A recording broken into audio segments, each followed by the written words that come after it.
হজরত আশরাফ আলী থানভী রহমতুল্লাহি আলিহি বলতেন, কোনো সুন্দরী রমণীর দিকে মন ঝুঁকে গেলে এর প্রতিকার হচ্ছে তৎক্ষণাৎ এমন কোনো ব্যক্তির চেহারা কল্পনায় ভাবা যার গায়ের রং কালো, মুখে বসন্তের দাগ, চোখ অন্ধ, মাথায় চুল নেই, দাঁত লম্বা ও সামনে বাড়ানো, ঠোঁট মোটা, নাক থেকে শ্লেষ্মা বেরিয়ে ঠোঁট পর্যন্ত পৌঁছে গেছে, তাতে মাছি বসে আছে।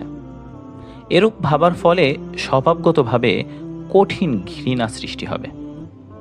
এই ঘৃণা ও অপছন্দই ওই জৈবিক তাড়নাকে নিঃশেষ করে দেবে, যা যুবতীর সৌন্দর্য দেখে সৃষ্টি হয়েছিল। মাঝে মাঝে এ কল্পনাও করবে যে এই রূপসী রমণীও মারা যাবে।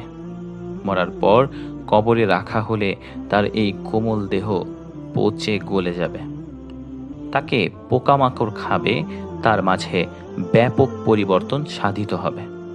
সুতরাং তাকে দেখে আমি আমার প্রতিপালককে কেন অসন্তুষ্ট করব?